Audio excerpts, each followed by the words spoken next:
उत्तर प्रदेश के शहर के थाना छत्ता की गली कचहरी घाट में राम अवतार अपने परिवार के साथ रहता था। उसके परिवार में पत्नी के अलावा 3 बेटियां थीं। बड़ी बेटी की वह शादी कर चुका था, मंझली के लिए लड़का ढूंढ रहा था। सबसे छोटी शिल्पी हाई स्कूल में पढ़ रही थी। शिल्पी की उम्र भले ही कम थी, पर उसकी शौकी और चंचलता से राम अवतार और उसकी पत्नी चिंतित रहते थे।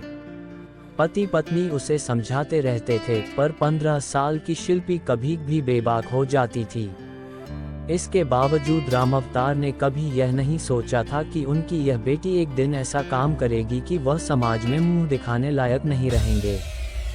कचहरी घाट से कुछ दूरी पर जिमखाना गली है, वहीं रहता था शब्बीर। उसका बेटा था इरफान, जो एक जूता फैक्ट्री में कारीगर था। इरफान के अलावा शब्बीर के 2 बेटे और थे। शिल्पी जिमखाना होकर ही स्कूल आती जाती थी। वह जब स्कूल जाती तो इरफान अक्सर उसे गली में मिल जाता। आते जाते दोनों की निगाहें टकराती तो इरफान के चेहरे पर चमक सी आ जाती। इससे शिल्पी को लगने लगा कि इरफान शायद उसी के लिए गली में खड़ा रहता है। शिल्पी का सोचना सही भी था। दरअसल शिल्पी इरफान को अच्छी लगने लगी थी।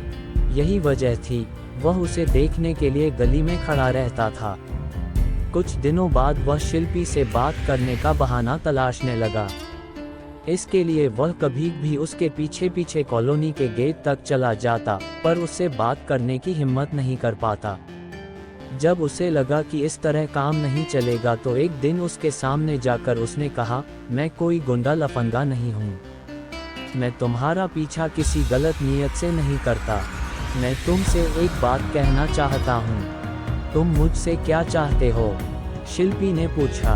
बात सिर्फ इतनी है कि मैं तुमसे दोस्ती करना चाहता हूँ। इरफान ने कहा, लेकिन मैं तुमसे दोस्ती नहीं करना चाहती। मम्मी पापा कहते हैं कि लड़कों से दोस्ती ठीक नहीं। शिल्पी ने कहा और मुस्कुराकर आगे बढ़ गई। इरफान उसकी मुस्कुराहट का मतलब समझ गया। हिम्मत करके उसने आगे बढ़कर उसका हाथ पकड़कर कहा, कोई जल्दी नहीं है, तुम सोच समझ लेना। मैं तुम्हें सोचने का समय दे रहा हूँ, कोई देख लेगा। कहकर शिल्पी ने अपना हाथ छुड़ाया और आगे बढ़ गई। किसी लड़के ने उसे पहली बार ऐसे छुआ था तो उसके शरीर में बिजली सी दौड़ गई थी। शिल्पी उम्र की उस दहलीज पर खड़ी थी जहाँ आसानी से फिसलने का डर रहता है। इरफान पहला लड़का था जिसने उससे दोस्ती की बात कही थी, पर माँ बाप और समाज का डर आड़े आ रहा था। इरफान के बारे में शिल्पी ज्यादा कुछ नहीं जानती थी, बस इतना जानती थी कि वह जिमखाना गली में रहता है। उसे उसका नाम भी पता नहीं था। धीरे धीरे इरफान ने उसके दिल में जगह बना ली। मिलने पर इरफान उससे थोड़ी बहुत बात भी कर लेता, पर उसे प्यार के इजहार का मौका नहीं मिल रहा था। एक दिन उसने कहा, चलो ताजमहल देखने चलते हैं, वहीं बैठकर बातें करते हैं। शिल्पी ने हाँ कर दी तो दोनों ऑटो से ताजमहल पहुंच गए। वहां शिल्पी को जब पता चला कि उसका नाम इरफान है तो उसने कहा, ओह तो तुम मुसलमान हो? हाँ मुसलमान हूँ, तो क्या हुआ? क्या मुसलमान प्यार नहीं कर सकता? मैं तुमसे प्यार करता हूँ, ठीक ठाक कमाता भी हूँ, और मैं वादा करता हूँ कि जीवन भर तुम्हारा बनकर रहूँगा, तुम्हें हर तरह से खुश रखूँगा। इरफान देखने में अच्छा खासा था और ठीक ठाक कमाई भी कर रहा था। केवल एक ही बात थी कि वह मुसलमान था। पर आज के ज़माने में तमाम अंतरजातीय विवाह होते हैं। यह सब सोचकर शिल्पी ने इरफान की मोहब्बत स्वीकार कर ली। उस दिन के बाद वह अक्सर उसके साथ घूमने फिरने लगी। मोहल्ले वालों ने जब शिल्पी को इरफान के साथ देखा तो तरह तरह की बातें करने लगे। किसी ने राम अवतार को बताया कि वह अपनी बेटी को संभाले, वह एक मुसलमान लड़के के साथ घूमती फिरती है, कहीं उसकी वजह से कोई बवाल न हो जाए। बेटी के बारे में सुनकर राम अवतार के कान खड़े हो गए। दोपहर में जब वह घर पहुंचा तो पता चला कि शिल्पी अभी तक घर नहीं आई है। पत्नी ने बताया कि वह रोज देर से आती है, कहती है कि एक्स्ट्रा क्लास चल रही है। राम अवतार दुकान पर लौट गया।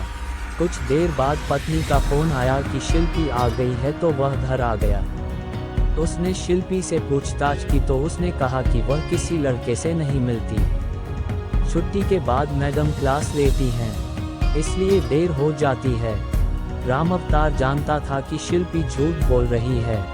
वह खुद उसे पकड़ना चाहता था, इसलिए उसने उससे कुछ नहीं कहा। कुछ दिनों तक शिल्पी से कोई टोका टाकी नहीं हुई तो वह निश्चिंत हो गई। वह इरफान के साथ घूमने फिरने लगी। फिर एक दिन रामावतार ने उसे इरफान के साथ देख लिया। उसने शिल्पी को डांटा फटकारा ही नहीं, उसका स्कूल जाना भी बंद करा दिया।